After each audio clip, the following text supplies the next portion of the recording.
விவேகானந்தர் குறித்து உங்களிடம் சில முக்கியமான செய்திகளை சொல்ல நான் விரும்புகிறேன். விவேகானந்தருடைய உருவத்தை பார்த்தால் அவர் ஒரு மட துறவி மாதிரி. ஆனால் அந்த விவேகானந்தர் இந்துத்துவத்தின் பிரதிநிதிதான? அந்த விவேகானந்தர் இந்து மதம் சார்ந்து மட்டுமே சிந்தித்தவன? மத வெறியை தூண்டியவன? மதம் சார்ந்து மனிதர்களை பேதப்படுத்தி பார்த்தவன? ஒரு சாதாரண சன்னியாசிக்குரிய கோலங்களோடுதான் அவனுடைய வாழ்க்கை இந்த சமுதாய வீதியில் நடந்து முடிந்ததா? கேள்விகளாலே ஒரு வேள்வி நடத்துகிற போதுதான் விவேகானந்தரின் முழுமையான வடிவம் உங்கள் கண் முன்னாலே வந்து நிற்கும். நண்பர்களே, ஒன்று புரிந்து கொள்ளுங்கள். விவேகானந்தரை பற்றி நீங்கள் அறிய வேண்டும் என்றால், விவேகானந்தர் சாதுவாக விளங்கிய ஒரு சன்னியாசி இல்லை. இந்தியாவில் 1905 வங்கம் 2ஆக பிரிக்கப்பட்டது கர்சான் பிரபுவால். இந்த மண்ணில் வெள்ளையர் ஆட்சி காலம் முழுவதும் நடக்க வேண்டும் என்றால் இந்தியர்கள் என்ற உணர்வோடு இங்கே மக்கள் இருக்கலாகாது. இந்தியர்கள் இந்துக்களாகவும் இஸ்லாமியர்களாகவும் பேதப்பட்டு இருக்கிற வரையிலேதான் நாம் இந்த மண்ணை நிரந்தரமாக ஆள முடியும் என்று கருதிய வெள்ளை ஏகாதிபத்தியம், டிவைட் அண்ட் ரூல் பாலிசி என்று சொல்கிறோமே, பிரித்தாளும் சூழ்ச்சி. அந்த சூழ்ச்சியினுடைய முதல் பிள்ளையார் சுழிதான் வங்க பிரிவினை. 1905 இஸ்லாமியர்களுக்கும் இந்துக்களுக்கும் இடையே வங்கம் கிழக்கு மேற்காக பிரிக்கப்பட்டது. கிழக்கு வங்கம் மேற்கு வங்கம் என்று பிரிக்கப்பட்டது. இந்துக்கள் பெரும்பான்மையாக இருந்த இடம் மேற்கு வங்கம், இஸ்லாமியர்கள் பெரும்பான்மையாக இருந்த இடம் கிழக்கு வங்கம் என்று பிரிக்கப்பட்டது. அன்றைக்கு ஒரு இந்து இந்துவாக தன்னை பார்க்கவில்லை, ஒரு இஸ்லாமியன் இஸ்லாமியனாக தன்னை நோக்கவில்லை. இஸ்லாமியனும் இந்துவும் சேர்ந்து மதங்களை மீறி இந்தியர்களாக தங்களை பார்த்துக் கொண்டிருந்த நேரம். எனவே அந்த பிரிவினைக்கு எதிராக அவர்கள் கிளர்ந்தெழுந்தார்கள். அன்றைக்கு அந்த பிரிவினை நிகழ்ச்சிக்கு பின்னாலேதான் இந்திய வரலாற்றில் சுதந்திர வேள்வியில் புரட்சியாளர்கள் பூத்தார்கள். நண்பர்களே, இந்த தேசம் கண்ட முதல் புரட்சியாளர்கள் என்று நீங்கள் யாரை எடுத்துக் கொண்டாலும் அவர்களுக்கு ஆதர்சமாகவும் உத்வேகமாகவும் உணர்ச்சி களமாகவும் இருந்த மனிதன் யார் என்றால் விவேகானந்தர். வங்கத்திலே பூத்த அத்தனை தீவிரவாதிகளும் அத்தனை புரட்சியாளர்களும் வன்முறை ஆயுதத்தை எடுத்துத்தான் வெள்ளையனை இந்த மண்ணிலே இருந்து வெளியேற்ற முடியும் என்று கருதி களம் கண்ட அத்துணை பேரும் விவேகானந்தருடைய எழுத்தை படித்துத்தான் நான் இந்த நிலைக்கு வந்தேன் என்று சொல்ல சொல்ல எனக்கு ஆச்சரியமாக இருந்தது. பொறுமையையும் அன்பையும் அமைதியையும் அடக்கத்தையும் அகிம்சையையும் போதிக்க வேண்டிய ஒரு சன்னியாசி, அந்த சன்னியாசியினுடைய உரைகளை கேட்டு உரைகளை படித்துத்தான் நாங்கள் புரட்சியாளர்களாக மாறினோம் என்று சொன்னால், விவேகானந்தர் என்பவர் மிகவும் ஆழமாக பார்க்கப்பட வேண்டிய மனிதன் என்பதை முதலிலே நீங்கள் புரிந்து கொள்ள முடியும். நேரடி அரசியலுக்கு விவேகானந்தர் வந்து நிற்கவில்லை. விவேகானந்தர் மிக தெளிவாக இருந்தார். நான் நண்பர்களே மிக தெளிவாக ஒன்று சொல்ல விரும்புகிறேன். ஏறுகிற மேடைக்கு ஏற்றார் போல் கருத்துக்களை வைத்து பழக்கப்பட்டவன் இல்லை நான். எந்த மேடையில் எதை பேசினால் மேடை போட்டவர்களுக்கு ஏற்றார் போல் இருக்கும் என்று கருதி முதுகு சொரியக்கூடிய மனோபாவம் எனக்கு கிடையாது. முழுக்க முழுக்க விவேகானந்தரை ஒரு மார்க்சியவாதியாக உங்களிடம் காட்டுவதற்காக நான் வந்து நிற்கவில்லை. விவேகானந்தர் ஒரு ஆன்மீகவாதி. இந்த தேசத்தின் மொழி ஆன்மீகம் என்று அறிவுறுத்தியர் விவேகானந்தர். இந்த தேசத்தினுடைய பண்பாடு மதம் என்று திரும்ப திரும்ப சொன்னவர் விவேகானந்தர். ஒவ்வொரு நாட்டுக்கும் ஒரு ஆதர்சம் உண்டென்றால், ஒவ்வொரு நாட்டிற்கும் ஒரு அடிப்படை ஊற்றுக்கண் உண்டென்றால், இந்தியா என்ற இந்த தேசத்தின் ஊற்றுக்கண் மதம்தான். இந்த தேசம் எல்லாவற்றையும் ஆன்மீகத்தோடு சேர்ந்துதான் பார்க்க வேண்டும் என்று அழுத்தமாக சொன்னவர் விவேகானந்தர். ஒரு இடத்தில் அவரே தெளிவாக சொல்கிறார், அரசியலில் எனக்கு நாட்டம் இல்லை, சமுதாய சீர்திருத்தவாதி என்று புறப்படவும் நான் தயாராக இல்லை. என்னை பொறுத்தவரையில் நான் முற்ற முழுக்க ஒரு ஆன்மீகவாதி. இந்த மண் ஆன்மீகத்தின் வழியிலே வர வேண்டும். ஆன்மீகத்தின் வழியில் இந்த மண் வந்துவிட்டால் சகலவிதமான சீர்திருத்தங்களும் தானாகவே வந்து சேர்ந்துவிடும். அரசியல்வாதிகளுக்கு வேலை இல்லாமல் போய்விடும், ஆன்மீகம் வர வேண்டும் என்று சொன்னவர் விவேகானந்தர். நண்பர்களே, நேரடி அரசியலுக்கு அவர் வரவில்லை. வெள்ளையனுக்கு எதிராக கலக கொடி தூக்கவில்லை விவேகானந்தர். ஆனால் விவேகானந்தரின் எழுத்துக்களை படித்தவர்கள் நேரடி அரசியலுக்கு வந்தார்கள். விவேகானந்தரின் எழுத்துக்களை படித்தவர்கள் வெள்ளையனுக்கு எதிராக கலக கொடி தூக்கினார்கள். அதுதான் அங்கே விசித்திரம். அவர் வரவில்லை. திரும்ப திரும்ப அவர் என்ன சொன்னார்? ஜவஹர்லால் நேரு சொல்கிறார். விவேகானந்தரை பற்றி மனம் நெகிழ்ந்து பேசிய ஜவஹர்லால் நேரு மிக தெளிவாக சொல்கிறார், இந்த தேசத்தில் சுதந்திர வெளிச்சம் காண வேண்டும் என்ற தவத்தோடும் தவிப்போடும் யாரெல்லாம் வந்தார்களோ அவர்களுக்கு ஆதர்சமாக விளங்கியவர் விவேகானந்தர் தான். விவேகானந்தரின் எழுத்துதான் மகாத்மா காந்தியை இழுத்து வருகிறது. விவேகானந்தருடைய பேச்சும் விவேகானந்தருடைய எழுத்தும் தான் வங்கத்தில் ஒரு நேதாஜி சுபாஷ் சந்திர போஸை உருவாக்குகிறது. விவேகானந்தருடைய எழுத்துதான் ஒரு அரவிந்த கோஷை மிகப்பெரிய புரட்சியாளனாக உருவாக்குகிறது. இந்தியாவில் சுதந்திரத்தை பெற்றாக வேண்டும் என்று கருதி சுடர்முகம் தூக்கி முதலில் வந்த அத்தனை புரட்சியாளர்களுக்கும் ஆதர்சம் விவேகானந்தர் தான் என்று மணியன் சொல்லவில்லை, ஜவஹர்லால் நேரு சொல்கிறார். விவேகானந்தரின் எழுத்துக்கள் அனைத்தையும் நான் திரும்ப திரும்ப படித்திருக்கிறேன். விவேகானந்தரின் எழுத்துக்களாலே என்னுடைய பார்வை விரிவுபட்டிருக்கிறது, பாதிப்பு அதிகமாக வந்து வாய்த்தது என்று ஜவஹர்லால் நேரு தெளிவாக சொல்கிறார். அப்படி என்ன விவேகானந்தர் பாதித்தார்? அதைத்தான் நாம் பார்க்க வேண்டும். ஒரு மதவாதியா விவேகானந்தர்? நண்பர்களே, மதவாதி என்பதற்கும் ஆன்மீகவாதி என்பதற்கும் அடிப்படையில் மிகப்பெரிய இடைவெளி இருக்கிறது. நாம் மதம் என்றாலும் சமயம் என்றாலும் ஆன்மீகம் என்றாலும் ஒரே பொருளிலேதான் சிந்தித்து பழக்கப்பட்டிருக்கிறோம். ஆன்மீகவாதி என்பவன் மதங்களின் எல்லைகளை கடந்தவன், ஆன்மநேய ஒருமைப்பாட்டின் உச்சியிலே போய் நிற்பவன். விவேகானந்தர் என்ன சொல்கிறார்? விவேகானந்தர் ஒரு மதவாதி இல்லை, ஆன்மீகவாதி. அது என்ன ஆன்மீகவாதி என்று கேட்கலாம். நண்பர்களே, கடவுள் ஒவ்வொரு மனிதனுக்குள்ளேயும் உறைந்து கிடக்கிறார். அந்த ஒவ்வொரு மனிதனும் ஆன்மாவுக்குள்ளே உறைந்திருக்கிறான். எனவே எல்லையற்ற பரம்பொருளுடைய பகுப்பாகவும் தொகுப்பாகவும் வந்து நிற்பது ஆன்மா ஒன்றுதான். எனவே ஆன்மாவை உணர்கிற, ஆன்மாவின் பக்கத்திலே போய் நிற்கிற அந்த தேடலிலேதான் இந்திய சமுதாயம் முதலாக முயன்று பார்த்தது என்று பேசுகிற வேதாந்தத்தின் பிரதிநிதி விவேகானந்தர். விவேகானந்தரை ஒரு இந்து சமயவாதியாக நீங்கள் பார்க்க முடியாது. அவர் வேதாந்தி. அவரே சொல்கிறார், நான் இஸ்லாம் மதத்தை ஏற்றுக்கொள்கிறேன், கிறிஸ்துவ சமயத்தை ஏற்றுக்கொள்கிறேன், பௌத்த சமயத்தை ஏற்றுக்கொள்கிறேன், உலகத்தில் எத்தனை மதங்கள் இருக்கின்றனவோ அத்தனை மதங்களையும் ஏற்றுக்கொள்கிறேன். ஏன், இனிமேல் புதிதாக மதங்கள் பிறக்குமானால் அந்த மதங்களையும் நான் ஏற்றுக்கொள்வேன். ஏன் விவேகானந்தரால் அப்படி சொல்ல முடிந்தது? விவேகானந்தர் சொன்னார், எந்த மதமாக இருந்தாலும், ஆறுகள் பலவாக பிறந்தாலும் அவை சென்று சேரும் இடம் கடல் என்கிற நிலையை உணர்ந்து விட்டால் மதங்களின் அடிப்படையில் மனிதர்களுக்கு இடையே சண்டை வருவதற்கான சாத்தியமே இல்லை என்று சொன்னவர் அவர். நண்பர்களே, மதம் குறித்து அவர் சொல்கிறார், ரிக்வேதம் உலகத்திலேயே முதலாக உருவெடுத்த நூல் என்று பார்த்தால் இந்தியாவிலே பிறந்த 4 வேதங்கள் தான். இந்த 4 வேதங்கள் ரிக், யஜூர், அதர்வ, சாம வேதங்கள். இந்த 4லும் முதன்மையான வேதம் ரிக்வேதம்.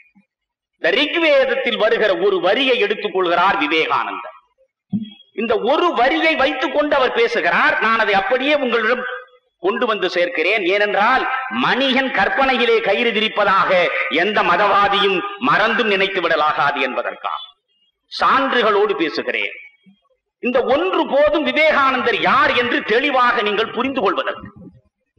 ரிக்வேதத்தில் ஒரு வரி வருகிறது என்கிறார், ஏகம் சத் விப்ரா பகூதா வதந்தி. ஏகம் சத், உண்மை ஒன்றுதான், சத்தியம் ஒன்றுதான். விப்ரா பகூதா வதந்தி, ஒன்றாக இருக்கக்கூடிய உண்மை ஒவ்வொருவருக்கும் ஒவ்வொரு விதமாக காட்சி தருகிறது. உண்மை ஒன்றுதான், ஆனால் அது பல வடிவங்களில் பார்க்கப்படுகிறது என்ற வரியை எடுத்துக்கொண்டு விவேகானந்தர் சொல்கிறார், ஏகம் சத் விப்ரா பகூதா வதந்தி, பெயர்கள் வேறு ஆனால் இருப்பது ஒன்றுதான். கடவுளின் வடிவங்கள் வேறு, கடவுளின் பெயர்கள் வேறு. நீ அல்லாஹ் என்று சொல், நீ யெகோவா என்று சொல், நீ கர்த்தர் என்று சொல், நீ சிவன் என்று சொல், நீ திருமால் என்று சொல், ஆளுக்கு ஒன்றாக நீ சொல்லிக் கொண்டே வா. பெயர்கள் வேறு ஆனால் இருப்பது ஒன்றுதான். இந்த சின்னஞ்சிறு வாக்கியத்தில் இந்தியா முழுவதையும் நாம் படித்து விடலாம். வாழும் இந்தியா என்று சொன்னேனே, இந்தியா எங்கே வாழ்கிறது என்று சொல்வதற்கு வருகிற விவேகானந்தர் இந்த ஒரு வரியை எடுத்துக் கொள்கிறார். 5000 ஆண்டுகளுக்கு முன்னாலே பிறந்த முதல் வேதம். உலகத்தின் மற்ற நாடுகளில் காட்டுமிராண்டிகளாக மக்கள் காலத்தை கழித்துக் கொண்டிருந்த பொழுது கருத்தளவில் எவரெஸ்ட் சிகரத்திலே ஏறி நின்ற இந்தியர்கள் 5000 ஆண்டுக்கு முன்னாலே தந்திருக்கிற முதல் சிந்தனை ஏகம் சத் விப்ரா பகூதா வதந்தி. இந்த ஒரு கருத்து இந்தியா முழுவதையும் உங்களுக்கு காட்டிவிடுமே, விவேகானந்தர் சொல்கிறார். இந்த கருத்து நண்பர்களே, விவேகானந்தர் எந்த அளவுக்கு திரும்ப திரும்ப அழுத்தமாக சொல்கிறார் என்று பார்க்க வேண்டும். இந்த கருத்து இந்த நாட்டின் இரத்தத்துடன் இரத்தமாக மாறும் வரை, இரத்த குழாய்களில் ஓடும் ஒவ்வொரு சொட்டு இரத்தத்தோடு இரத்தமாக கலக்கும் வரை, உயிருடன் கலந்து உயிராக மாறும் வரை, அந்த உயிர் உண்டாக்கப்பட்டிருக்கிறதே அந்த பொருள்களின் பகுதிகள் அனைத்தும் பகுதிகளாக மாறும் வரை இந்த கருத்து திரும்ப திரும்ப சொல்லப்பட்டு வந்தது. அந்த காரணத்தால் இந்த நாடு ஆச்சரியகரமான பொறுமை உடைய நாடாக மாற்றப்பட்டு விட்டது. உலகில் உள்ள எல்லா சமயங்களையும் எல்லா சமய உட்பிரிவுகளையும் வரவேற்கும் தனி உரிமையை பெற்றிருக்கிற ஒரே நாடு இந்தியா என்று சொன்னார் விவேகானந்தர். எல்லா சமயங்களும் எல்லா சமயங்களின் உட்பிரிவுகளையும் ஏற்றுக்கொள்ளுகிற சகிப்புத்தன்மையை சமரசத்தை பெற்றிருக்கிற ஒரே நாடு இந்தியாதான் என்று அவர் சொல்கிறார். நண்பர்களே, இன்னொரு இடத்தில் மிகவும் தெளிவாக அவர் பேசுகிறார். இந்திய தாயின் பணிக்கு இளைஞர்களே வருக. ஒவ்வொரு இளைஞனும் படிக்க வேண்டிய நூல் விவேகானந்தர். திரும்ப திரும்ப இந்தியர்கள் படிக்க வேண்டியது விவேகானந்தரை, இளைஞன் படிக்க வேண்டியது விவேகானந்தரை. வெற்றிக்கு வழி என்ன என்று எவனோ எழுதி கொண்டிருக்கிறான். எதையோ நீங்கள் வாங்கி படித்துக் கொண்டிருக்கிறீர்கள். ஆனால் நண்பர்களே, இந்த விவேகானந்தரை போல் இளைஞர்களுக்கு வெற்றியை தேடி தருகிற எழுத்தை, கருத்தை, சிந்தனையை கொடுத்தவன் வேறு எவனும் கிடையாது. இளைஞர்களை நோக்கித்தான் திரும்ப திரும்ப பேசுகிறான். இங்கேயும் இளைஞர்களை பார்த்துத்தான் பேசுகிறான். இந்த இந்திய தாயின் பணிக்கு இளைஞர்களே வருக. இந்த உலகத்தில் மற்ற சமயங்கள் குறித்தும் கல்வியை குறித்தும் பொறுமை, அனுதாபம் எங்காவது நடைமுறையில் கடைபிடிக்கப்படுகிறது என்றால் அது ஆரியர்களின் பூமியான இந்த இந்தியாவில் தான், வேறெங்கும் இல்லை. ஆரியன் என்ற வார்த்தையை விவேகானந்தர் பயன்படுத்தினாலும் சரி, ஆரியன் என்ற வார்த்தையை பாரதி பயன்படுத்தினாலும் சரி, சான்றோர்கள் என்றுதான் பொருள். ஒரு குறிப்பிட்ட இனத்தையோ குறிப்பிட்ட ஜாதியையோ காட்டுகிற சொல்லல்ல அது. பண்பு சார்ந்த மனிதர்களின் தொகுதியை பேசுகிற வார்த்தை அது. எனவே இங்கே சொல்கிறார், என்ன சொல்கிறார்? சமயங்களை பொறுத்த சகிப்புத்தன்மை உள்ள ஒரே நாடு இந்தியா என்பதை இன்றைய இளைஞன் புரிந்து கொள்ள வேண்டும். அடுத்துதான் மிக முக்கியம். இங்கேதான் இந்துக்களாகிய இந்தியர்கள் முகமதியர்களுக்காகவும் கிறிஸ்துவர்களுக்காகவும் கோயில்களை கட்டி தந்திருக்கிறார்கள், வேறெங்கும் இல்லை. உலகத்திலேயே இங்கேதான் கிறிஸ்துவர்களுக்கு தேவாலயத்தை கட்டிக் கொடுத்தவன் இந்து. முகமதியர்களுக்கு பள்ளிவாசலை கட்டி கொடுத்தவன் இந்து.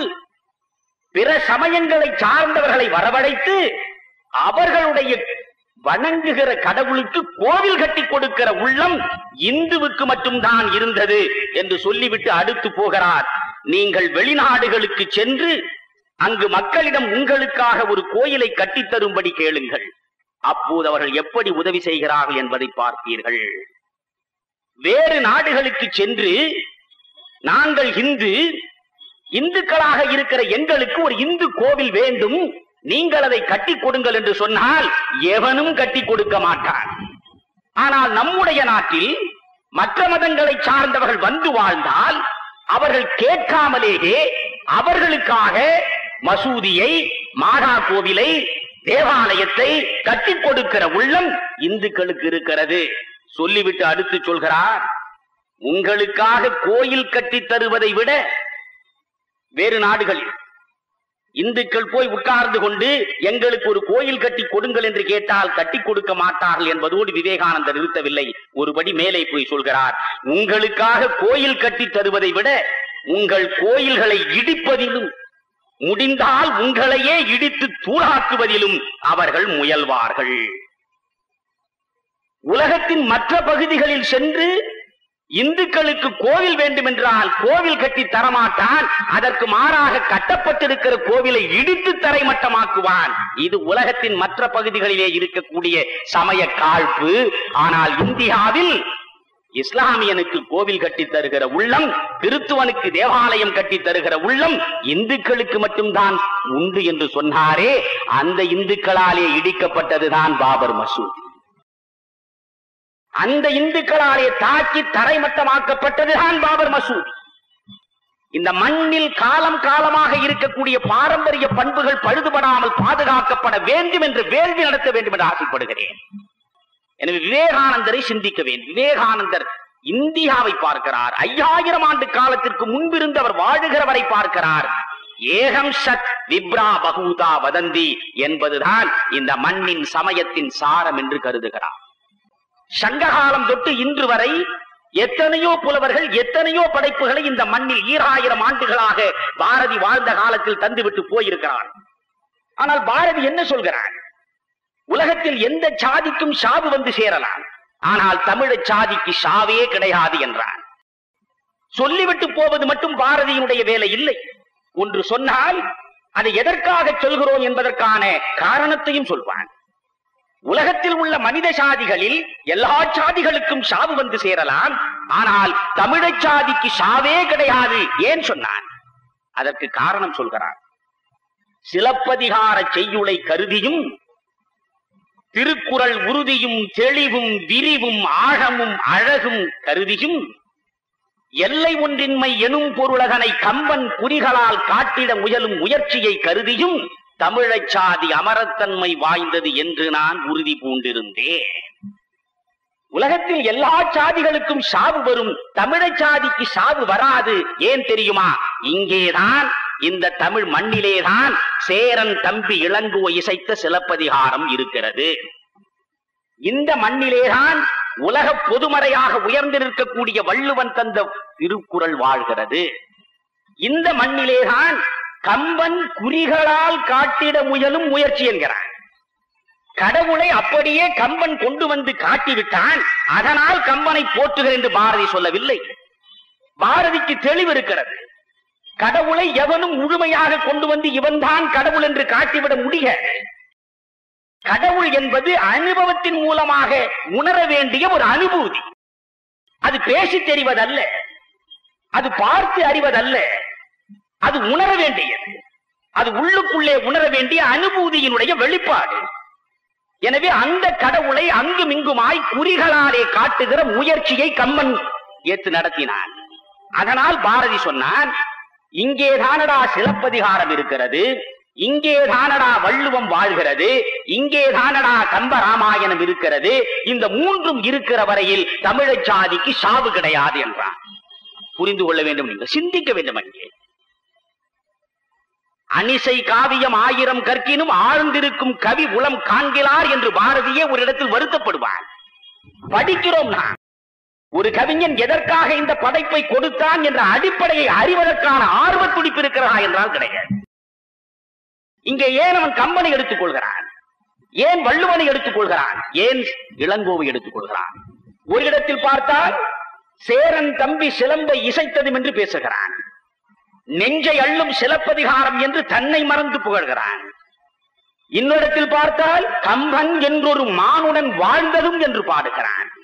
ஒரு இடத்தில் வந்தால் கம்பன் பிறந்த தமிழ்நாடு, கல்வி சிறந்த தமிழ்நாடு, புகழ் கம்பன் பிறந்த தமிழ்நாடு என்கிறான். வள்ளுவன் தன்னை உலகினுக்கே தந்து வான்புகழ் கொண்ட தமிழ்நாடு என்கிறான். சுற்றி சுற்றி செக்குமாடு சுற்றி வருவதைப் போல் கம்பனிடமும் வள்ளுவனிடமும் இளங்கோவிடமும் மட்டுமே ஏன் சுற்றுகிறான் பாரதி? அங்கே சிந்தித்தால் தான் ஒரு உண்மை புலப்படும். நீங்கள் சிலப்பதிகாரத்தை எடுத்துக் கொள்ளுங்கள். விவேகானந்தர் இவற்றை படித்துவிட்டு இந்த சிந்தனைக்கு வந்திருக்க வாய்ப்பில்லை. ஆனால் பாரதியின் சிந்தனையும் விவேகானந்தர் சிந்தனையும் ஒரே மையத்தை நோக்கி சென்று அந்த மையத்தில் இரண்டர சங்கமிக்கின்றன என்பதைத்தான் நான் சொல்ல விரும்புகிறேன். நீங்கள் ஐம்பெரும் காப்பியங்கள் தமிழிலே இருக்கின்றன. சிலப்பதிகாரம், மணிமேகலை, சீவக சிந்தாமணி, வளையாபதி, குண்டலகேசி. இந்த 5 காப்பியங்களிலும் 3 காப்பியங்கள் இரவல் காப்பியங்கள். சிலப்பதிகாரம், மணிமேகலையை தவிர சீவக சிந்தாமணி, வளையாபதி, குண்டலகேசி வடக்கே இருந்து வந்து சேர்ந்த இரவல் சரக்குகள். சிலப்பதிகாரமும் மணிமேகலையும் மட்டும்தான் தமிழிலே வடிவம் பெற்ற முதல் நூல்கள். சரி, இந்த 5 காப்பியங்களையும் நீங்கள் முழுமையாக படித்தால், இருப்பதையெல்லாம் தேர்ந்தெடுத்து வைத்துக் கொண்டு பார்த்தால், நண்பர்களே, சிலப்பதிகாரத்தை தவிர மற்ற 4 காப்பியங்களும் ஏதாவது ஒரு மதம் சார்ந்துதான் நிற்கும். சிலப்பதிகாரத்தை விட்டுவிடுங்கள், மணிமேகலையை விட்டுவிடுங்கள், சீவக சிந்தாமணி, வளையாபதி, குண்டலகேசி 3ம் சமண மதத்தை சாரத்தை இறக்கி வைத்திருக்கிற காப்பியங்கள். சமண மதத்திற்காக பேசுபவை, சமணத்திற்கு எதிராக இருக்கக்கூடிய பிற மதங்களை எதிர்த்து பேசுபவை. மணிமேகலை முற்ற முழுக்க பௌத்த மதத்திற்காக கொடி தூக்குவது பாரதி பார்க்கிறான். சிலப்பதிகாரத்தை பாருங்கள். சிலப்பதிகாரத்தை இயற்றிய இளங்கோவடிகள் சமணனா, பௌத்தனா, சைவனா, இன்று வரை ஆராய்ச்சி நடக்கிறது. ஆனால் சிலப்பதிகாரத்தை பிரித்து வைத்து பார்த்தால் அங்கே இந்திரன் போற்றப்படுவான், சிவன் போற்றப்படுவான், திருமால் போற்றப்படுவான், முருகன் போற்றப்படுவான். எந்த சமய சார்பாகவும் இல்லாமல் அத்தனை சமயங்களையும் சமரசத்தோடு அரவணைத்துக் கொள்ளுகிற பார்வை ஐம்பெரும் காப்பியங்களில் இந்த ஒரு காப்பியத்தில் மட்டும்தான் இருக்கிறது. நீங்கள் அதுக்கு அடுத்து 5 சிறு காப்பியங்கள், குறுங்காப்பியம் என்று பேசுகிறோம். சூளாமணி என்றாலும் சரி, நீலகேசி என்றாலும் சரி, உதயன காவியம், யசோதர காவியம், நாககுமார காவியம் என்ற 5 சிறுகாப்பியங்களை பார்த்தாலும் சரி, ஒரு மதம் சார்ந்த சிந்தனையோடு தான் அது வந்து நின்றிருக்கிறது. எனவே எல்லா மதங்களையும் அரவணைத்துக் கொள்ளுகிற, எல்லா மதங்களையும் மீறி பரம்பொருளை பார்க்கிற அந்த சமரசம் சிலப்பதிகாரத்தில் மட்டும்தான் இருக்கிறது. பாரதி பார்த்தான். பிறகு வள்ளுவனை பிரிக்கிறான். வள்ளுவன் கடவுள் வாழ்த்து தருகிறான். வள்ளுவனுக்கு முன்னாலே கடவுள் வாழ்த்தோடு ஒரு நூலை படைக்கக்கூடிய முயற்சியோ பழக்கமோ கிடையாது. வள்ளுவன் தான் கடவுள் வாழ்த்து கொடுக்கிறான். அகர முதல எழுத்தெல்லாம் ஆதி பகவன் முதற்றே உலகு. அந்த முதல் அதிகாரத்தில் 10 குறளையும் படியுங்கள்.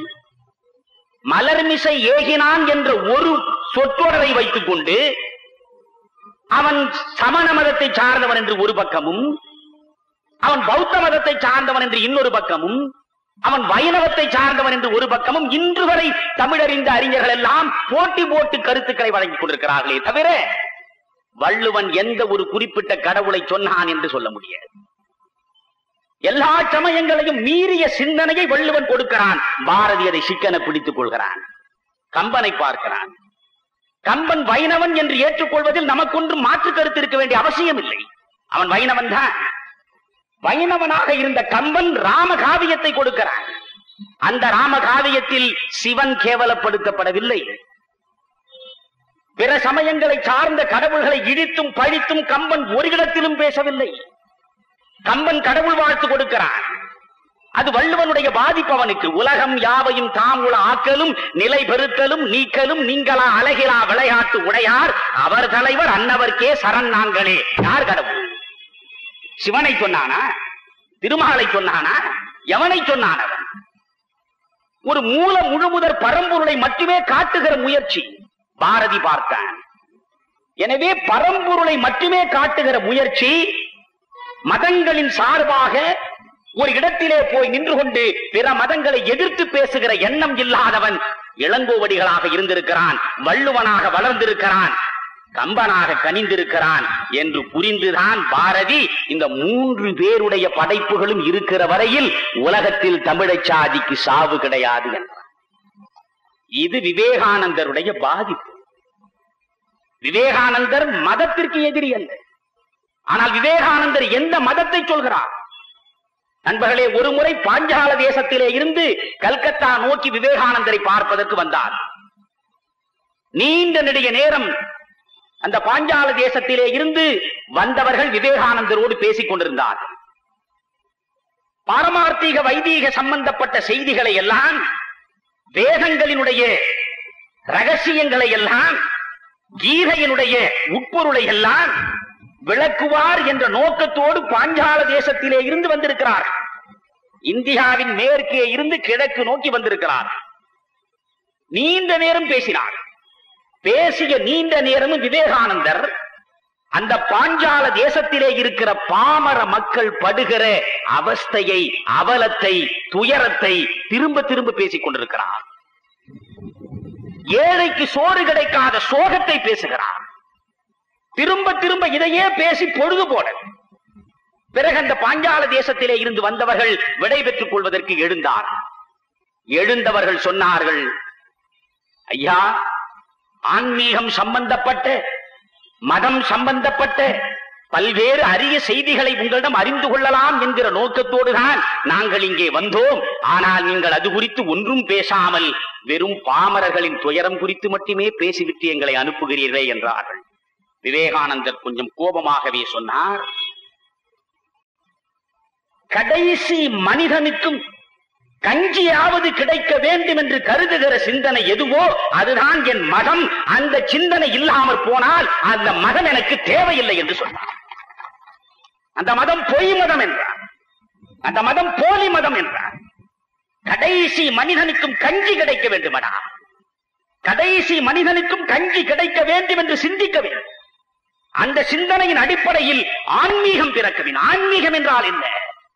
எல்லா உயிர்களிலும் இறைவனை பார்ப்பது, எல்லா உயிர்களிலும் இறைவனை பார்ப்பது. அதுதான் விவேகானந்தர், அதுதான் விவேகானந்தரின் மதம். பகவத்கீதையிலே கூட விவேகானந்தர் கொண்டாடுகிற இடம் அதுதான். எல்லா உயிர்களிலும் நானே இருக்கின்றேன் என்று பகவத்கீதையில் பரம்பொருள் பேசுவதை எடுத்து வைத்துக் கொண்டுதான் கண்ணனை கொண்டாடுகிறார். இது விவேகானந்தருக்கு ராமகிருஷ்ண பரமஹம்சர் கொடுத்த கொடை, தானம். பரமஹம்சரிடம் இருக்கக்கூடிய விவேகானந்தர் ஒரு முறை 2 பேரும் உரையாடி கொண்டிருக்கிறார்கள். அப்பொழுது ராமகிருஷ்ண பரமஹம்சர் விவேகானந்தரை பார்த்து சொன்னார், நீ சிறந்த கருத்துக்களை சமூகத்தில் எடுத்து வைக்கிற பொழுது அதை ஏற்றுக்கொள்ளாமல் எதிர்த்து பேசக்கூடிய மனிதர்களை நீ சந்தித்தால் அப்பொழுது நீ என்ன செய்வாய் என்று கேட்டார். உடனே விவேகானந்தர் சொன்னார், என்னுடைய கருத்துக்களை செவிமடுப்பதற்கு தயாராக இல்லாத சில நாய்கள் குறைத்துக் கொண்டிருக்கின்றன என்று சொல்வேன் என்றார். உடனே பரமஹம்சர் சொன்னார், தவறு மகனே, தவறு குழந்தாய், சில நாய்கள் என்று நீ சொன்னது தவறு. நாயிலும் இறைவன் தான் இருக்கிறான், நல்லவனிலும் இறைவன் தான் இருக்கிறான், தீயவனிலும் இறைவன் தான் இருக்கிறான். உலகத்தின் எந்த பக்கம் திரும்பினாலும் எல்லாவற்றிலும் இறைவன் தான் இருக்கிறான் என்பதுதான் நம்முடைய சமயம். அந்த பார்வை உனக்கு வந்துவிட்டால் உன்னை எதிர்ப்பவன், விமர்சிப்பவன் கூட நாய் என்று நீ சொல்ல நான் வராது என்றார்.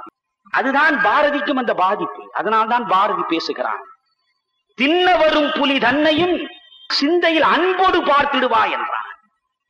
உன்னை தின்பதற்கு புலி வருகிறது, தின்ன வரும் புலி தன்னையும் சிந்தையில் அன்போடு பார்த்திடுவாய். அவள் அன்னை பராசக்தி அவ்வுருவாயினால் அவளை வணங்கிடுவாய் என்றார். எதிரே வந்து நிற்பது சிங்கம் அல்லடா, புலி அல்லடா, சிறுத்தை அல்லடா, அந்த வடிவத்திலே வந்து நிற்பவள் அன்னை பராசக்தி என்று பார்த்து வணங்கு என்று சொல்கிறான். இதுதான் ஆன்மீகம் நண்பர்களே. இதற்கு மதச்சாயம் கிடையாது. இதில் சண்டைகளும் காழ்ப்புகளும் வருவதற்கான வாய்ப்பும் கிடையாது. உலகத்திலே இருக்கிற அனைத்திலும் இறைவன் இருக்கிறான் என்று பார்க்கிற ஒரு பார்வை. நீயும் இறைவன், நானும் இறைவன், தாழ்த்தப்பட்டவனும் இறைவன், உயர்த்தப்பட்டவனும் இறைவன் என்ற சிந்தனை வர வேண்டும் என்பதைத்தான் உங்களுக்கு சொல்கிறேன். நண்பர்களே, இந்த இளைஞர்களை பார்த்து விவேகானந்தர் அப்படி என்னதான் பேசினார்? ஒவ்வொரு இளைஞனும் விவேகானந்தரை படிக்க வேண்டும் என்று நான் திரும்ப திரும்ப சொல்கிறேனே. அந்த விவேகானந்தரை படிக்கிற பொழுதே உங்களுக்கு உணர்வு பொங்கும், வீரம் கொப்பளிக்கும், சிங்கம் போன்று நீங்கள் சிலிர்த்து இருக்க வேண்டிய சூழல் வரும். ஒரு சான்று சொல்கிறேன். விவேகானந்தர் இளைஞனை பார்த்து சொல்கிறார். இந்த சமூகத்திலே உள்ள மனிதர்களை பார்க்கிறார். மதவாதி பொதுவாக என்ன சொல்வான்? உலகம் மாயை என்பான். இந்த உலகம் மாயை. விவேகானந்தர் ஏற்றி போற்றிய ஆதி சங்கரருடைய அத்வைதம் என்பது மாயாவாதம் தான். இந்த உலகம் மாயை, உலகத்தை விட்டு விடுதலையாவதற்கான முயற்சியை மேற்கொள் என்பான். ஒன்று புரிந்து கொள்ளுங்கள், மதவாதிகளை நீங்கள் வரிசையாக எடுத்து பட்டியலிட்டு பார்த்தால் கடவுளை பற்றியே பேசிக் கொண்டிருந்த மதவாதிகளுக்கு இடையே மனிதனை பற்றி பேசிய முதல் மதவாதி விவேகானந்தர் தான். அவர்தான் மனிதனை பேசினார். கடையனை பார்த்து கண்ணீர் விட்டார். இந்த இளைஞர்களை பார்த்தவர் சொல்கிறார், நீங்கள் கடவுளின் குழந்தைகள். எவனும் தோல்வியில் துவண்டு விடக்கூடாது. என்ன வாழ்க்கை இது என்று சலித்து விடக்கூடாது. சலிப்பு வருகிறதா? சோர்வு வருகிறதா? விரக்தி பள்ளத்தில் வீழ்ந்து கிடக்கிறீர்களா? இனி வாழ்க்கையே இல்லை என்ற அளவுக்கு அவநம்பிக்கையின் முற்றுகையிலே நீங்கள் மூழ்கி கிடக்கிறீர்களா? கவலைப்படாதீர்கள், உங்களுக்கு விவேகானந்தர் வழிகாட்டுகிறார். முழுக்க முழுக்க நம்பிக்கையை கொண்டு வந்து சேர்க்கிறார். விவேகானந்தர் சொல்கிறார், நீங்கள் கடவுளின் குழந்தைகள், அழியாத பேரின்பத்தின் பங்குதாரர்கள், புனிதமும் பூரணத்துவமும் பெற்றவர்கள் நீங்கள். ஒட்டுமொத்த சமுதாயத்திற்கும் இப்படி சொல்லிவிட்டு ஒவ்வொருவனையும் தனித்தனியாக பார்த்து சொல்கிறார். விவேகானந்தருடைய எழுத்தை, பேச்சை நான் இப்படித்தான் பார்க்கிறேன். தனித்தனி மனிதர்களுக்கு நம்பிக்கையை தருவதென்பது ஒன்று, ஒட்டுமொத்த இந்தியாவுக்கும் நம்பிக்கையை ஊட்டுவதென்பது ஒன்று. இந்த இரண்டையும் ஒரே நேரத்தில் செய்த ஞானிதான் விவேகானந்தர். ஒட்டுமொத்தமாக இருக்கிற மனித சமுதாயத்தை பார்க்கிறார். நீங்கள் அத்துணை பேரும் கடவுளின் குழந்தைகள், அழியாத பேரின்பத்தின் பங்குதாரர்கள், புனிதமும் பூரணத்துவமும் பெற்றவர்கள் என்று சொல்லிவிட்டு தனித்தனியாக இருக்கிற இளைஞனை பார்க்கிறார். நீ உன்னை ஒருபோதும் பலவீனன் என்று சொல்லாதே. ஒவ்வொருவரும் மனதிலே வைத்துக் கொள்ள வேண்டிய சிந்தனை இது. நீ உன்னை ஒருபோதும் பலவீனன் என்று சொல்லாதே. எழுந்து நில், தைரியமாக இரு, வலிமையுடன் இரு, பொறுப்பு முழுவதையும் உன் தோள் மீது சுமந்து கொள். உன் விதியை படைப்பவன் நீயே என்பதை அறிந்து கொள்.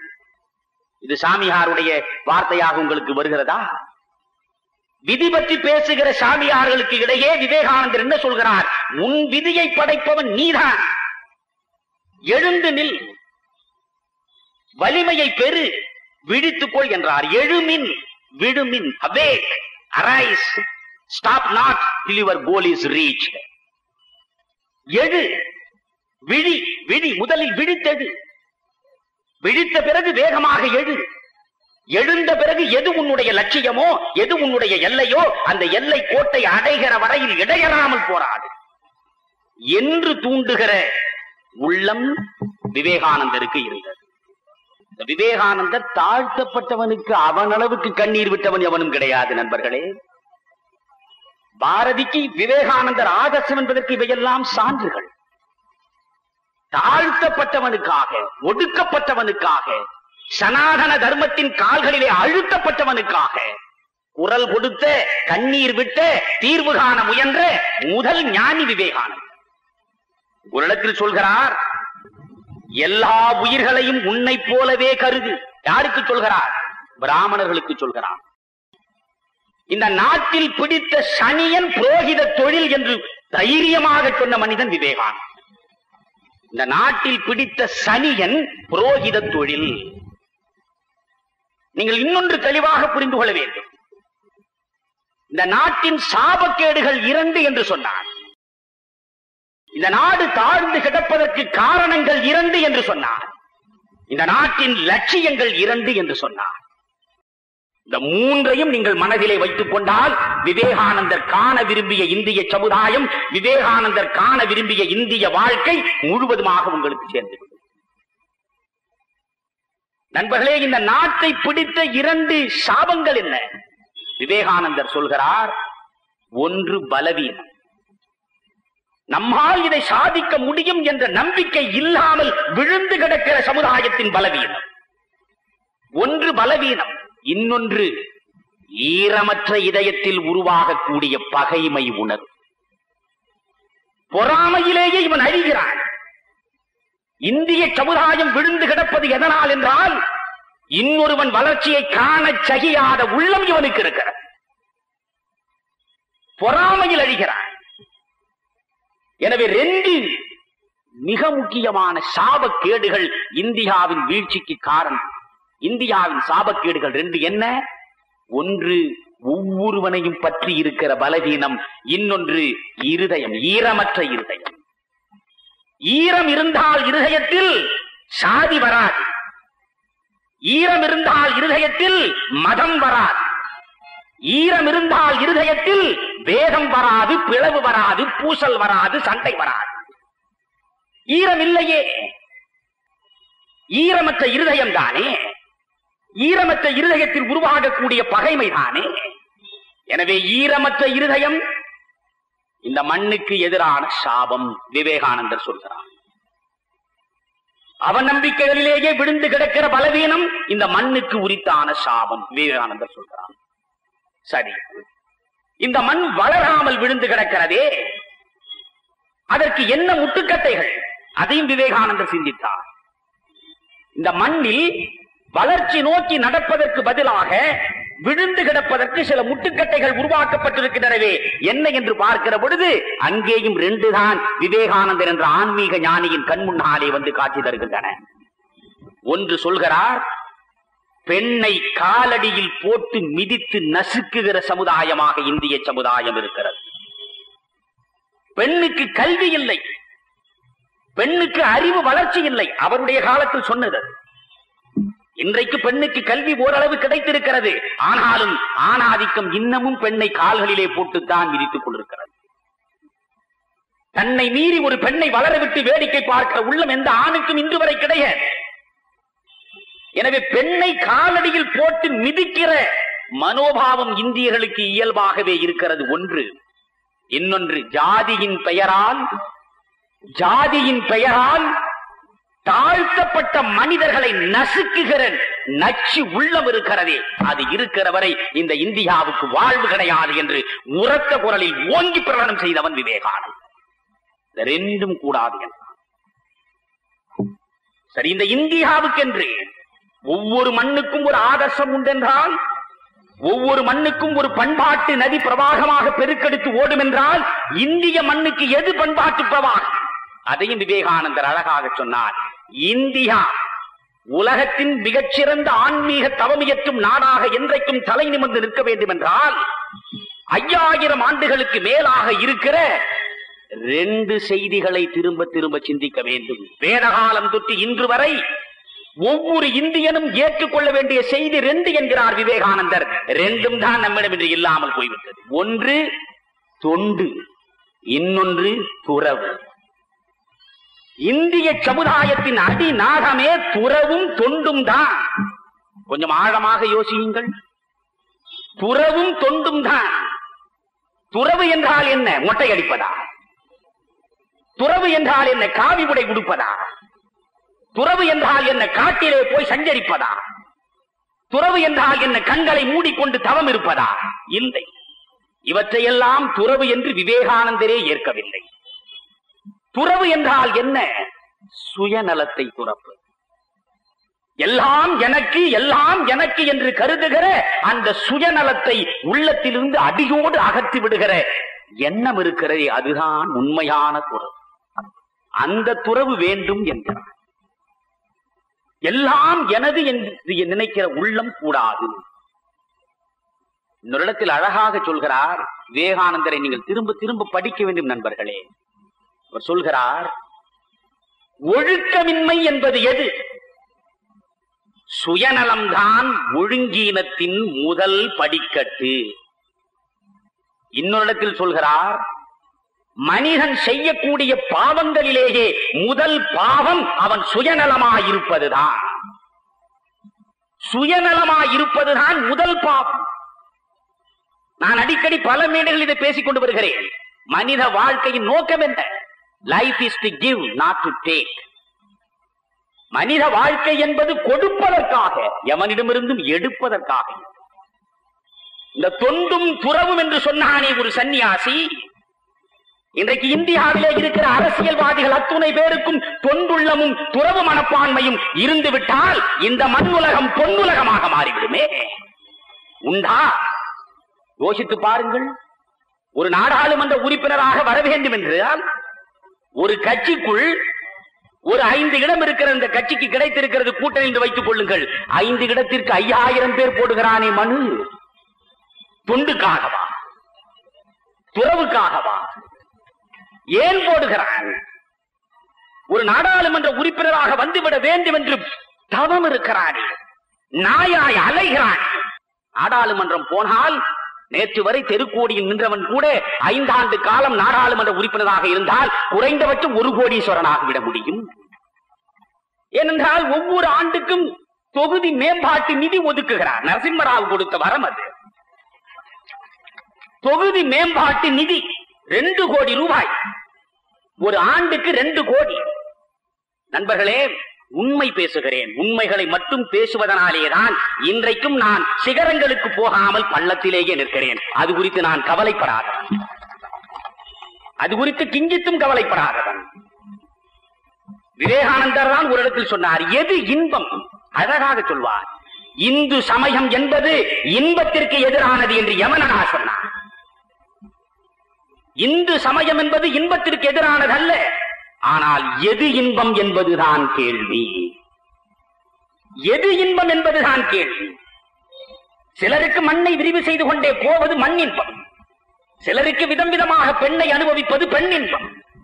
சிலருக்கு இவை எல்லாவற்றையும் விட்டுவிட்டு இறைவனோடு இரண்டரை கலப்பது பேரின்பம். அவனவனுக்கு ஏற்ற ஒரு இன்பம் இருக்கிறது. எது இன்பம் என்பதுதான் கேள்வி என்று சொல்லுகிற இடத்தில் அழகாக சொல்கிறார், நாய்க்கு இன்பம் உண்பதும் குடிப்பதும். கண்ட இடத்தில் இருப்பதை உண்டுவிட்டு எங்காவது தேடி தண்ணீர் குடித்தால் நாய்க்கு இன்பம் வந்து சேர்ந்து விடுகிறது. ஆனால் ஒருவன் ஒரு உச்சி மலையின் மீது போய் நின்று வானத்தையே உற்று நோக்கி நட்சத்திரங்களை ஆராய்ந்து கொண்டிருக்கிறானே, அவனுக்கு அது இன்பம். அந்த விஞ்ஞானிக்கு, அந்த அறிவியலாளனுக்கு அது இன்பம். இந்த நாய் பார்த்துவிட்டு, என்ன ராணி, என்னை போல் உண்ணாமல், என்னை போல் நீரருந்தாமல், எங்கோ ஒரு மலையின் உச்சியிலே போய் நின்று கொண்டு வானமுகத்தை பார்த்துக் கொண்டிருக்கிறாயே, பைத்தியக்காரா என்று சொன்னால், நாய்க்கு இருக்கிற இன்பமே அவனுக்கும் இருக்க வேண்டும் என்ற அவசியம் இல்லை என்று சொன்னவர் விவேகானந்தர். ஆனால் இன்றைக்கு நாய் இன்பம் தான் நமக்கு தேவைப்படுகிறது. இதற்கு என்ன காரணம்? நான் அதைத்தான் சொல்கிறேன். ஒரு ஆண்டுக்கு 2 கோடி. ஒரு மனிதன் என்னிடம் சொன்னதை சொல்கிறேன். ஒரு மனிதனிடம் சொன்னான், எப்படியாவது இந்த முறை நான் நாடாளுமன்ற உறுப்பினர் ஆகிவிட வேண்டும். என்னப்பா உனக்கு அவ்வளவு கரிசனம்? நாடாளுமன்ற உறுப்பினர் ஆவதற்கு அவ்வளவு ஈடுபாடு? அவன் என்ன சொல்கிறான்? 2 கோடியில் 10% என்றால் 5 ஆண்டு காலத்தில் 1 கோடி. தெருக்கோடியில் நின்றவனும் 1 கோடி பெறுவான். ஒரு ஊழலும் செய்யாமல், எந்த சிபிஐயிடமும் சிக்காமல், எவனுடைய பார்வையிலும் குற்றவாளியாக போய் நிற்காமல், நிரபராதியாக உத்தமனாக ஊர்வலம் வந்து கொண்டே 1 கோடி சம்பாதிக்க முடியும் தெருக்கோடியில் இருப்பவன் இன்றைய அரசியல் அமைப்பில். அந்த 10% கமிஷனுக்கு, இந்த 10% கமிஷன் வாங்காத நாடாளுமன்ற உறுப்பினர்கள் எத்தனை பேர் என்று கணக்கு போட்டு பாருங்கள். கணக்கு போடுங்கள். விவேகானந்தரை பேசுகிற பொழுது கூட இவர்களை பற்றி பேச வேண்டிய நிலைமை வந்திருப்பது இந்த மண்ணின் அவல். ஏனென்றால் நாம் பாதங்களை இந்த மண்ணிலே தான் வைத்துக் கொண்டு பேசுகிறோம். மண்ணின் அழுக்கு படாமல் மனிதன் உலவ முடியாது என்பதன். ஆனால் மண்ணில் இருக்கிற அழுக்கு மனதிலே படாமல் பார்த்துக் கொள்ள வேண்டும். அதுதான் மிக முக்கியம். விவேகானந்தர் சொன்னதை மீண்டும் சொல்கிறேன். விவேகானந்தர் சொன்ன எத்தனையோ சமய கருத்துக்களை நீங்கள் ஏற்காமல் போகலாம். விவேகானந்தர் திரும்ப திரும்ப மனித இனத்திற்கு கொடுத்த செய்திகளை எல்லாம் நீங்கள் மறந்து போகலாம். விவேகானந்தர் இந்தியா என்பது எது என்று சொன்ன 2 வரியை மனதிலே வைத்துக் கொள்ளுங்கள். இந்தியா என்பது தொண்டும் துறவும் தானடா. தொண்டு, கதியற்று கிடப்பவன் எவனோ அவனை தேடி சென்று அவனுக்கு செய்யக்கூடிய தொண்டு. துறவு, எனக்கென்று எதையும் சேர்த்துக் கொள்ளாமல் இந்த சமுதாயத்திற்கு என்று வழங்குகிற எண்ணம் கொண்ட துறவு. இந்த 2ம் இருக்க வேண்டும் என்றுதான் அவர் சொல்கிறார். ஒரு இடத்தில் அவர் தெளிவாக பேசுகிறார். எல்லா உயிர்களையும் உன்னை போலவே கருது. ஆத்மவத் சர்வபூதேஷு, ஆத்மவத் சர்வபூதேஷு என்று வெறும் புத்தகத்தில் மட்டும் படித்துக் கொண்டிருந்தால் போதாது. பசித்த வயிற்றுக்கு ஒரு கவளம் சோறு போட முடியாத அவர்களால் எப்படி முட்டியை மட்டும் வாரி வழங்கிவிட முடியும்? பசித்த வயிறுக்கு ஒரு கவளம் சோறு போட முடியாது. ஆனால் உனக்கு நான் சொர்க்கத்தை காட்டுகிறேன் என்று சொல்கிறான் மடாதிபதி, மதவாதி. பசித்து கிடப்பவனிடம் போய் மதம் குறித்து பேசாதே என்று சொன்னவர் விவேகானந்தர். பசித்தவனுக்கு தேவை சோரே தவிர மதம் இல்லை. அவனிடம் போய் மதம் குறித்து பேசாதே, அவனுக்கு முதலில் சோறு போட நீ புரிந்து கொள் என்று சொன்னார். பசித்த வயிறுக்கு ஒரு கவளம் சோறு தர முடியாத நீ சொர்க்கத்தை கொடுப்பதற்கு முடியும் என்று சொன்னால் அதை எப்படி நம்புவது என்று கேட்கிறார். இன்னும் ஒருபடி மேலே போனார். பிறருடைய மூச்சு காற்று பட்டாலே தாங்கள் அசுத்தமாகி விடுவதாக நினைப்பவர்கள் எப்படி மற்றவர்க்கு பரிசுத்த தன்மையை வழங்குவார்கள்? என்னை தொடாதே, என்னை தீண்டாதே என்ற கொள்கையை பிடித்துக் கொண்டிருப்பது ஒருவித மனோவியாதி ஆகும் என்று சொல்கிறார் விவேகானந்தர். அமெரிக்காவுக்கு போனார். நண்பர்களை, சிகாகோவில் சர்வசமய மாநாட்டில் பங்கேற்பதற்கு முன்னால் அவருக்கு கொடுக்கப்பட்ட முகவரியை தொலைத்து விட்ட காரணத்தால் எங்கே செல்வது என்று தெரியாமல் அந்த சிகாகோ ரயில்வே ஸ்டேஷனில் ஒரு மரப்பெட்டியின் மீது இரவு முழுவதும் கால் நீட்டி படுத்து கிடந்தார் விவேகானந்தர். எவனும் அவரை திரும்பி பார்க்கவில்லை. தெரு தெருவாக விவேகானந்தர் நடந்தார். அவருடைய உடையை பார்த்து, தோற்றத்தை பார்த்து ஏளனம் செய்தவர்களைத்தான் அவர் பார்த்தார். ஆனால் அந்த விவேகானந்தருக்கு ஒரு நேரம் வந்தது. இந்த சர்வசமய மாநாடு நடந்தது. அதில் கூட ஒன்று புரிந்து கொள்ள வேண்டும். சர்வசமய மாநாடு நடந்த மேடையிலேயே இப்பொழுது பாரதி பின்னல் புத்தகாலயங்கள், திருப்பூர் புத்தக கண்காட்சி 2004 என்று எழுதியிருப்பது போல் அங்கே எழுதி வைத்திருந்தான். என்ன தெரியுமா? Hindu religion a dead religion என்று எழுதி வைத்திருந்தான். இந்து மதம் செத்து போன மதம் என்று பின்னாலே எழுதி வைத்திருந்தான். அந்த இடத்திலே தான் வந்து நின்றார். 5 நிமிடம் தான் அவருக்கு பேசுவதற்கு அனுமதி கொடுத்தார்கள். அவர் பேசத் தொடங்கினார். எல்லாரும் பேசுகிற பொழுது உங்களுக்கு தெரிந்த செய்திதான், ஆனால் அதுக்குள்ளே இருக்கிற அர்த்தத்தை புரிந்து கொள்ள வேண்டும். எல்லாரும் பேசுகிற பொழுது என்ன பேசுவார்கள்? லேடிஸ் அண்ட் ஜென்டில்மென் என்று தொடங்குவார். இவர் வந்து நின்றார். அமெரிக்கன் சிஸ்டர்ஸ் அண்ட் பிரதர்ஸ் என்று தொடங்கினார். அமெரிக்கன் சிஸ்டர்ஸ் அண்ட் பிரதர்ஸ் என்று தொடங்கியதுதான் கூடி இருந்த அந்த கொலம்பியன் ஹாலில் 10,000 பேரும் எழுந்து நின்று கைதட்டினார். ஏன்? இந்த சிஸ்டர்ஸ் அண்ட் பிரதர்ஸ் என்று சொன்னதில் அப்படி என்ன ஒரு அற்புதம் இருக்கிறது? எல்லா மனிதர்களையும் சகோதரர்களாய் நேசிக்கிற சகோதரத்துவ சிந்தனை அதுவரையில் பேசிய எவனுக்கும் வரவில்லை. வந்து சேர்ந்த முதல் மனிதன் விவேகானந்தர். அனைவரையும் சகோதரர்களாக, சமத்துவம் உள்ளவர்களாக பார்க்கிற பார்வை இருந்தது பேசினார். அங்கே பேசியதும் என்ன? சிகாகோ சொற்பொழிவை எடுத்து எல்லாரும் படியுங்கள். என்ன சொல்கிறார்? ஆறுகள் பல ஓடி வந்தாலும் அவை அனைத்தும் சேருகிற இடம் கடல் என்பதை எவன் அறிந்தாலும் அவன் சமயங்களின் பேரால் சண்டை போட மாட்டான். எத்தனை சமயங்கள் இருந்தாலும் அத்தனை சமயங்களையும் நேசிக்கிற நெஞ்சம் இந்து சமயத்திலே உள்ளவனுக்கு தான் உண்டு. எல்லா சமயங்களையும் ஏற்றுக்கொள்கிற உள்ளம் இந்து சமயத்திற்கு உண்டு என்றுதான் அவர் முதலில் பேசினார். பெரிய பெரிய அறிவாளிகள், பெரிய பெரிய தத்துவ ஞானிகள் வந்து நின்றார்கள். நண்பர்களே, அங்கே நடந்த அந்த மாநாட்டில் 6 முறை திரும்ப திரும்ப பேசிய ஒரே மனிதர் விவேகானந்தர் தான். பேசினார், விளம்பரம் கிடைத்தது. அதற்கு பிறகு திரும்புகிற இடமெல்லாம் புகழாரம் தான். அந்த புகழை அவர் தனக்கென்று பயன்படுத்திக் கொள்ளவில்லை. அங்கிருந்து வந்தவர் ராமநாதபுரம் பாம்பனுக்கு வருகிறார். பாம்பனிலிருந்து ராமநாதபுரம் அரண்மனைக்கு செல்கிறார். ராமநாதபுரம் மகாராஜா பாஸ்கர சேதுபதி அவரை தேரிலே உட்கார வைத்து கயிற்று வடத்தை தான் இழுத்து கொண்டு போனார். அப்பொழுதுதான் விவேகானந்தர் சொன்னார், உலகத்தின் எல்லா நாடுகளிலும் பிற நாடுகளை வென்று அடிமைப்படுத்துகின்ற மாவீரர்களை மட்டும்தான் மதித்து பழக்கம். ஆனால் இந்த இந்திய மண்ணில் மட்டும்தான் சகலத்தையும் துறந்து விடுகிற, சமூக நலனுக்கு துறந்து விடுகிற ஒரு பிச்சைக்கார சன்னியாசிக்கு மன்னர்களே அடிபணியக்கூடிய மாபெரும் பண்பு இந்த மண்ணில் தான் உண்டு என்றார். அதுதான் நண்பர்களே துறவினுடைய மேன்மை. கூடியிருக்கிற நீங்கள் அத்துணை பேரும் துறவியாக வேண்டும். துறவி என்றால் மனைவியை மறுதலிப்பதில்லை. துறவி என்றால் இன்பத்தை எடுத்தெறிவதில்லை. துறவி என்றால் இந்த காவி உடை உடுத்துவதில்லை. சுயநலத்தை துறப்பது, மனித சமூகத்தின் நலனுக்காக தங்களை அர்ப்பணித்துக் கொள்ளுகிற துறவிகளாக வாருங்கள். தொண்டுள்ளம் உள்ளவர்களாக வாருங்கள். நான் அடிக்கடி சொல்கிறேன், எனக்கு இறைவன் 2 கண்களை கொடுத்திருக்கிறான். இதை சொல்லி முடிக்கிறேன். இறைவன் எனக்கு 2 கண்களை கொடுத்திருக்கிறான், ஒரு வாயை கொடுத்திருக்கிறான், 2 செவிகளை கொடுத்திருக்கிறான், 2 கைகளை கொடுத்திருக்கிறான், 2 கால்களை கொடுத்திருக்கிறான். ஏன்? நான் இப்படி சிந்திக்கிறேன், என்னை சுற்றி இருக்கிற சமூகத்தில் என் சக மனிதன் எங்கே துயரப்பட்டு கிடக்கிறான் என்று பார்ப்பதற்கு இறைவன் எனக்கு 2 கண்களை கொடுத்தான். எங்கே ஒருவன் துயரப்பட்டு கிடக்கிறான் என்றால், எங்கே ஒரு அனாதை விழுந்து கிடக்கிறான் என்றால், எங்கே ஆதரிப்பாருக்கு ஒரு அகதி நின்று கொண்டிருக்கிறான் என்றால், அவனை பார்ப்பதற்கு இறைவன் எனக்கு 2 கண்களை கொடுத்தான். பார்த்த அடுத்த கணமே அவன் இருக்கும் இடம் தேடி நடப்பதற்கு எனக்கு 2 கால்களை கொடுத்தான். சென்று சேர்ந்த அடுத்த கணம் அவனுடைய துயரம் என்ன என்று கேட்பதற்கு 2 செவிகளை கொடுத்தான். அவன் சொல்ல கேட்பதற்கு. அவன் துயரத்தை கேட்ட பிறகு அவனுக்கு ஆறுதல் வழங்குவதற்காக ஒரு வாயை கொடுத்தான். வெறும் ஆறுதலினாலே எந்த தீர்வும் வந்துவிடாது, செயலின் மூலமாகத்தான் தீர்வு வரும் என்பதனால் அவன் கண்ணீரை துடைப்பதற்காகத்தான் எனக்கு கரங்களை கொடுத்தான் என்று அங்கங்களின் அவதார ரகசியம் நான் அறிந்து கொண்டால் இந்த மண்ணில் என்னை சுற்றி எவனும் கண்ணீர் விட மாட்டான்.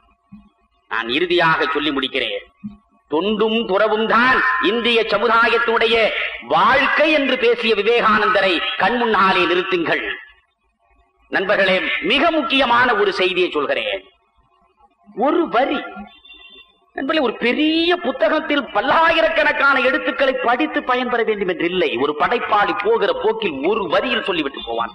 ஒரே ஒரு வரி சொல்கிறான். ஒரு வரி, அதில் தன் மார்பு காம்பில் தான் பால் அருந்த முடியாது. அவ்வளவுதான். நான் படித்ததிலேயே மிக அற்புதமான சிந்தனைகள். தன்னுடைய மார்பு காம்பில் தான் பால் அருந்த முடியாது. தாய் உணவை உண்கிறாள். உண்ட உணவு உடலுக்குள்ளே ரசவாதத்தில் ரத்தமாகிறது, ரத்தம் பாலாகிறது. அந்த பாலை தன்னுடைய மார்பு காம்பில் சுரக்கிறதே, தான் உண்ட உணவுதான். தன் உடலிலேதான் அந்த உணவு ரத்தமானது, ரத்தம் பாலானது, தன்னுடைய பால் என்று கருதி தன் பாலை தான் அருந்துவதற்கு எந்த தாய் நினைந்து முனைந்தாலும் காம்பில் வாய் வைத்து சுவைத்து பாலை அருந்த முடியாது. தன்னுடைய மார்பில் சுரக்கக்கூடிய பாலை குழந்தைதான் அருந்த முடியும் என்பது இயற்கையின் படைப்பு. பசுவினுடைய பாலை பசு நினைத்து தான் தின்ற வைக்கோலும் புண்ணாக்கும் கழுநீரும் எவ்வளவு சுவையான பாலாக வந்திருக்கிறது, கொஞ்சம் பார்ப்போம் என்று கருதி அது மடியில் வாய் வைத்து சுவைக்க முடியாது. கன்று குட்டி தான் சுவைக்க முடியும்.